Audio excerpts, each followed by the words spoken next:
ever learned from love was how to shoot somebody who outdrew ya. It's not a cry that you hear at night. It's not somebody who's seen the light. It's a cold and it's a broken soul. Hallelujah.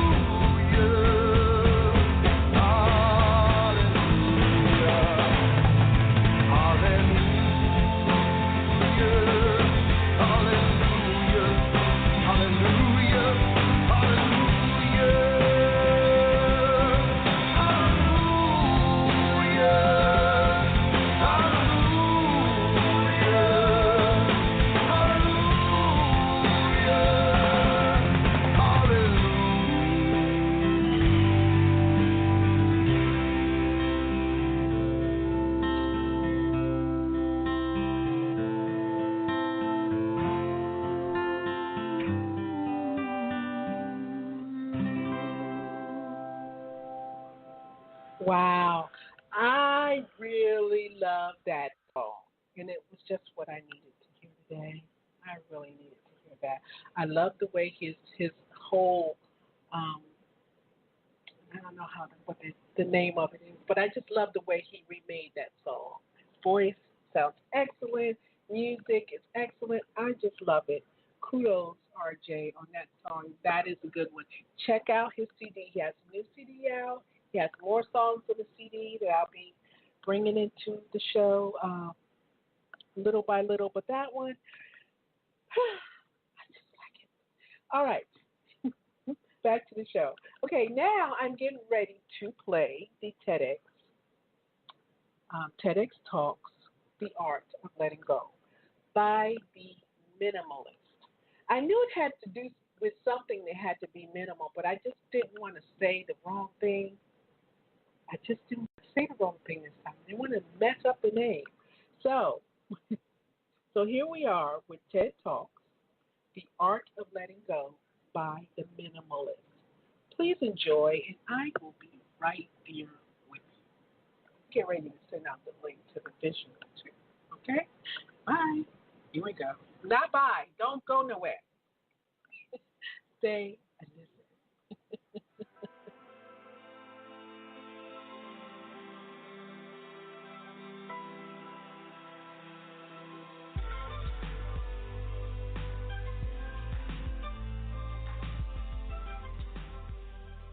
My name is Joshua Fields Milburn, and this is Ryan Nicodemus.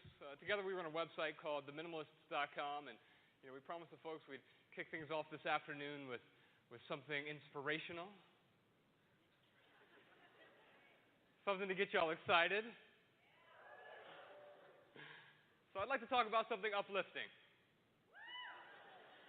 Let's talk about death. Now, if any of you are uncomfortable talking about death, now might be a good time for you to leave. I have a feeling we'll be seeing him again in a minute. Anyway, yeah, we could talk about death. Let's see, 7 years ago, I was 28 years old, and up until that point in my life, I had achieved everything I ever wanted. The six-figure salary, the luxury cars, the closets full of expensive clothes, the big suburban house with more toilets than people, and all the stuff to fill every corner of my consumer-driven lifestyle. Man, I was living the American dream. And then my mom died, and my marriage ended, both in the same month. And these two events forced me to look around and start to question what had become my life's focus. And you know what I realized? I realized I was so focused on so-called success and achievement, and especially on the accumulation of stuff. Yeah, I was living the American dream, but it wasn't my dream. And it took getting everything I thought I wanted to realize that everything I ever wanted wasn't actually what I wanted at all. You see, just a year earlier, Mom, she moved from Ohio down to Florida to finally retire, because that's what you do when you live in the Midwest. And well, a few months after she moved down there, she found out she had lung cancer. And a few months after that, she she was gone. I spent a lot of time with her down in Florida that year as she went through her chemo and radiation. But when she passed, I realized I needed to make one last trip. This time it was to deal with her stuff. So I flew from Dayton, Ohio, down to St. Pete Beach, Florida.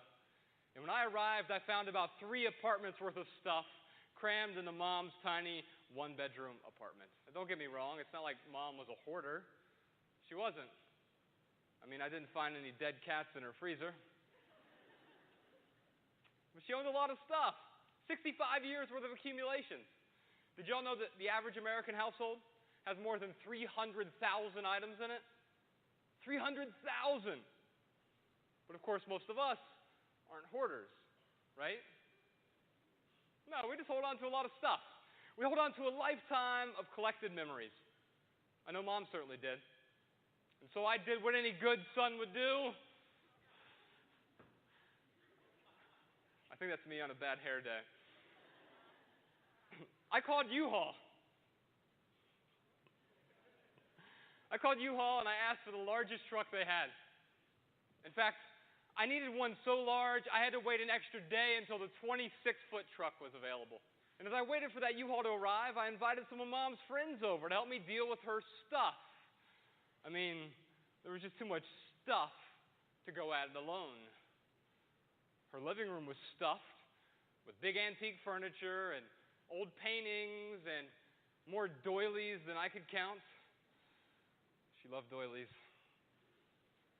And her kitchen was stuffed with hundreds of plates and cups and bowls and ill-assorted utensils. And her bathroom was stuffed with enough hygiene products to start a small beauty supply business.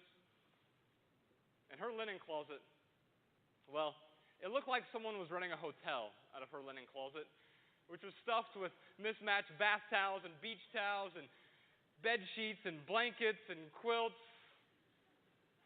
And don't even get me started on her bedroom. Why did Mom have 14 winter coats stuffed into her bedroom closet? 14! Now, come on, she lived in St. Pete Beach, Florida. Suffice it to say, Mom owned a lot of stuff. And I had no idea what to do with any of it. So I did what any good son would do. I rented a storage locker. When I called, I asked for the largest storage unit they had. You know what they asked me? Do you want one that's climate controlled? I said, climate controlled? Is that so Mom's stuff could be comfortable? No, I don't want one that's climate controlled. Just give me a big box with a padlock on it. You see, I couldn't commingle Mom's stuff with my stuff. I already had a big house and a full basement full of stuff. But a storage locker? Oh, yeah. A storage locker would let me hold on to everything just in case I needed it someday in some non-existent hypothetical future. Just in case. Just in case. The 3 most dangerous words in the English language. Anyway, so there I was, attempting to finish packing Mom's stuff, when all of a sudden, I noticed these 4 boxes. They were these old printer paper boxes, kind of heavy, sealed with excessive amounts of packing tape. So I pulled them out one by one. I noticed that each box was labeled with just a number written on the side in thick black marker. And all I saw was 1, 2, 3, 4. And I stood there, looking down, wondering what could possibly be in those boxes. Looks like we're out of time, folks. Hope you enjoy the rest of the conference. No, it was my old elementary school paperwork, grades 1 through 4. You know, as I opened those boxes, my curiosity ran wild. And I thought to myself, why was Mom holding on to all that stupid paperwork? But then all these memories came rushing back. And I realized she had been holding on to a piece of me. She was holding on to all those memories in those boxes, right? But wait a minute. Those boxes have been sealed for more than 2 decades, which made me realize something important for the first time in my life. Our memories are not inside our things. our memories are inside us. See, Mom didn't need to hold on to those boxes to hold on to a piece of me. I was never in those boxes. But then I looked around at her apartment. I looked around at all her stuff. And I realized I was getting ready to do the same thing, except instead of storing her memories in a box in my home, I was getting ready to cram it all into a big box with a padlock on it. So I did what any good son would do. I called U-Haul, and I canceled that truck. And then I called, and I canceled the storage locker.